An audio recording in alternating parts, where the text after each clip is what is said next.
Good day, everyone. My name is Rob Kammerer.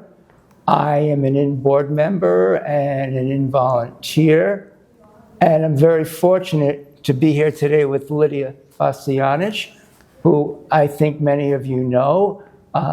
Lidia is one of our honorary chairs for the 2025 INNkeepers Ball, and we're very grateful for that. I was looking at some numbers, and I'm guessing, Lidia, you've probably welcomed millions of people to your restaurants over the years, and probably on Lidia's Kitchen and your other shows, you've taught tens, if not hundreds of millions of people how to be better in the kitchen. Now at the Inn, we've probably served close to 16.5 million meals since our founding. So I guess there's a little bit of a marriage here in terms of preparing meals for people. And in our little time together today, we wanted to learn more about you, Lidia, and also maybe learn something about food as well. Well, Rob, thank you. Thank you for having me. Oh, it's you're a welcome. pleasure being here and, to help along this wonderful project that you have at the Inn and feeding all these people. You're in the millions of feeding people that that are hungry sometimes. It's a great pleasure. Yeah, food has always been my passion. And when I came to the United States, I came to the United States as a 12-year-old immigrant. And slowly I went to school, and as a job like you did, after school or whatever, I ended up in a bakery. And there was a local bakery, and the name was Walker's Bakery. You know Christopher Walker? Yes. Well, his family bakery. And oddly enough, on weekends, Friday night, Saturday night, Sunday, oddly enough, Christopher Walker, one of the sons, his job when he came into work was filling donuts, just like you. Oh, gosh. We have something in common. Yes. So yes, food has been, I've been more than 50 years in the restaurant industry and so on. And along the way, food, yes, you can make a good living. You can make, it's a profession. But it's also a wonderful way of connecting with people and giving. Yeah, that's a beautiful thing. And I know early influences on you, if I remember correctly, were your grandmother Rosa and your Aunt Nina, and the time you spent cooking in a refugee camp. Let's go back to the beginning. Yes, I guess my passion when I go retro and think about it and what I cook and my memories are, I was born in part of Italy that was the end of the war and Northeast. And it was given, Istria actually, the peninsula was given to communist Yugoslavia as the spoils of war. We escaped once the communism came in the border, we escaped back into Italy.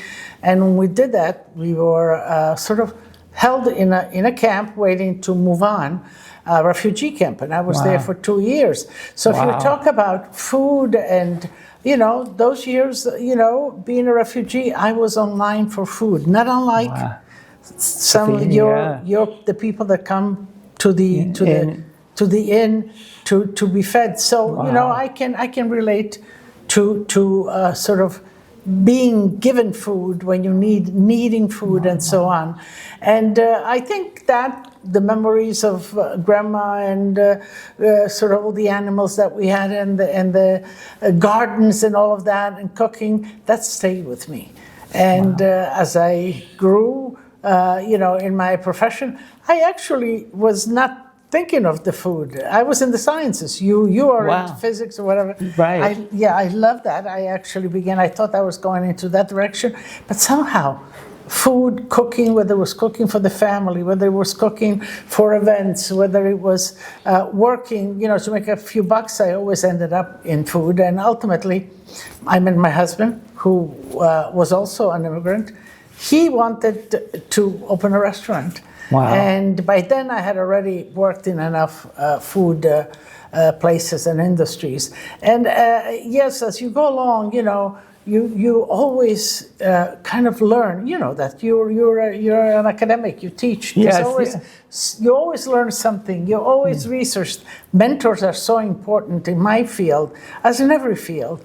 And so did I work, yes, with many chefs along the way. Wow. Julia Child was a great mentor, was the one that got me first on public television, and so on. And so as you go on in life, maybe comes time to give back and to mentor others so they can continue. Wow. I look forward to be one of those mentees. I mean, I can use it. Now, you just mentioned, your family, and I know two passions in your life are your family and food, and that's a beautiful thing. I think of an American holiday that marries family and food, and I think of Thanksgiving. So my question is, if next week was Thanksgiving, what would you be serving? I love Thanksgiving because being Italian, my restaurants are Italian. What I profess on the television show and teach is Italian food because that's who I am.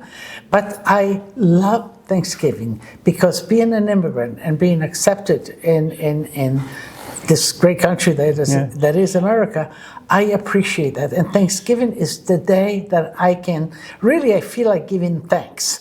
And I stick to the rules. I have my turkeys, I have my cranberry sauce, Okay. I have sweet potatoes. I do mix a lasagna or a little something Italian or a tiramisu. But it's the American meal. Wow. And I'm guessing that relates to the question. There are so many Italian restaurants. I mean, here on Long Island, around the whole country. What do you think that is? What do you think Italian cuisine hits the sweet spot for so many people? I think Italian cuisine has many attributes. It is good. It is simple. It is not difficult to make, to duplicate. And it's nutritionally very sound, Mediterranean diet. And, Americans especially love Italy. Love, of course, is the art, the music, but also the food and the wine. And, it's just the ideal cuisine. I think it embraces the best aspects of life. And it's not hard to duplicate. So I'm here, as a mentor, we're talking about mentor, teaching whoever wants to learn Italian cooking. So in this part of the world, many people have a very small spot, if any spot at all, to grow some fresh things for the summer.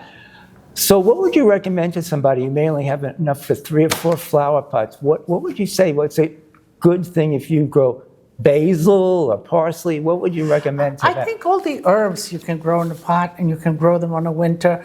Even a tomato plant you can. So even some of the peppers you can grow. So you could in a pot, but even if you have 3 by 3 feet, a piece of a plot of land, you'd be surprised how much you can grow there. And I think everybody's so focused on grass and garden and beautiful. But, if they kind of cut out a corner place, certainly, all you need is 2 plants of tomatoes, 2 of eggplant, 2 of peppers, string beans. String beans are beans. You have beans in your dry beans. Right. You put them in the ground. One bean will give you 1 plant. And in turn, the plant will give you maybe a pound or even more of string beans. And the fact is that, nutritionally, it doesn't have any of those not good for you. Chemicals. Chemicals that, they sort of put in the soil for growers and whatever. You can control that part. I grew up having, as we talked about with my grandmother, I live on Long Island, so on the North Shore, and I have my little corner. Oh, wow. And I have enough vegetables for my family and my kids for the whole summer. I know growing up, one of my favorite things to do with my father was to go into a vegetable garden and pick a tomato that was hot, like on a 90-degree day, and sprinkle it with salt and eat it like an apple. I love that. But now I don't do that anymore. Why not? Don't you have a few plants of tomatoes someplace? We do, but I haven't been lucky with them. I have to Oh, okay. get a greener thumb. I definitely need a greener thumb. Okay, work on it. Yes, I will. I know you're very active with women's chefs group, and I know there's a couple of women's chefs groups that you're a member of, and I apologize for not remembering the name. But in the business, you've been in the food business, have you noticed more and more females taking leadership roles in kitchens and restaurant ownership over time? Well, I do, and I'm very happy about it because mine is a tough industry. Although I see women in every aspect, in every industry, sort of, on deserving positions. It's not anymore sort of sexual, what are you, man or a woman? It's about what you know, what can you bring to the table, and how good. And so it is in my industry, But my industry is tough on women because if, a woman, you hope to have a family.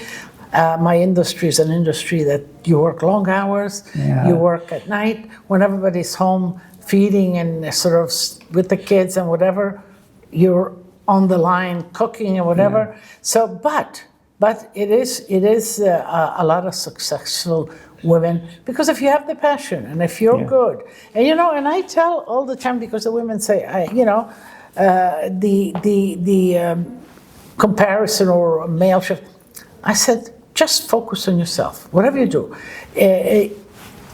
be the best that you can be. And that's for whatever profession is. Have faith in yourself, be the best that you can be. Forget about gender.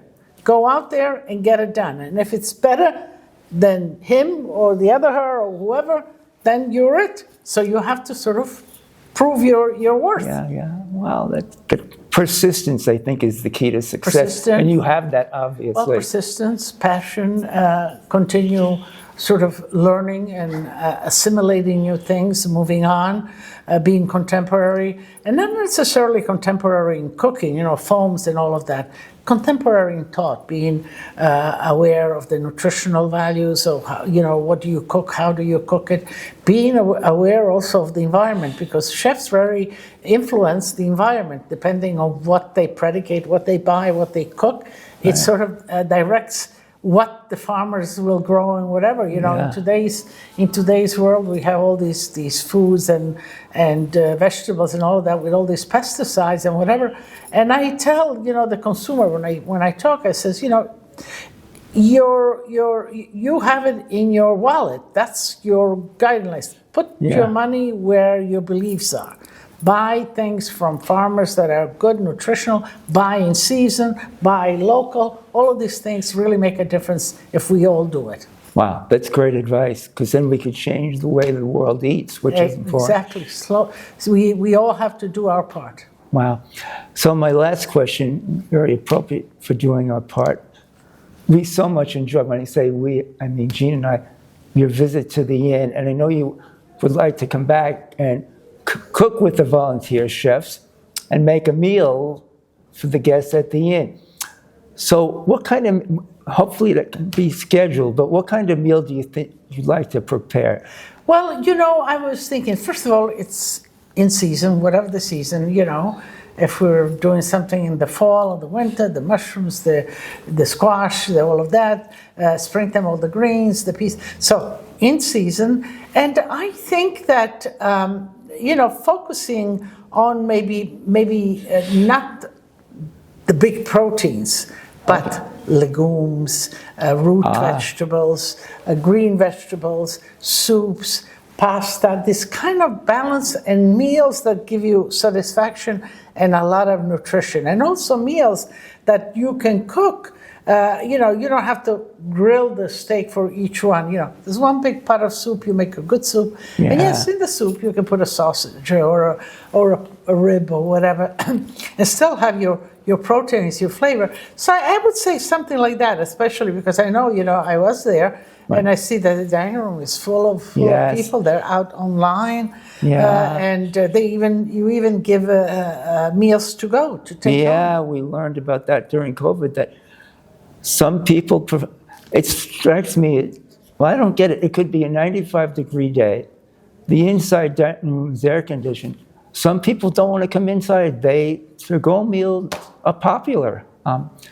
I guess everybody, I mean, I hate to say it, people seem so much in a rush, and I think... But you know what I think, Bob? I think they want to share. Maybe they have somebody at home that they want to share. They do. A lot of the guests at the end do want to share with their family. So Right. that's probably correct. Yeah, bring it home and maybe share it with the family, Yeah. and kind of, make sure that they, I think use everything is important too, that Yeah. nothing gets wasted. Yeah, that's so important. Nobody likes to waste food. Absolutely. This has been so delightful. I mean, I'm so grateful to you for being an honorary chair and for sharing this time with us. I think everybody out there really enjoyed getting to know Lidia just a little bit better, plus getting a little smarter in the kitchen. So thank you so very, very Thank much you, for Bob, sharing and time. look forward to this wonderful event. Thank May you. it, really be successful, so you can feed 1 million more. Thank you so very much. Thank you so very much, Lidia. My pleasure. Sure.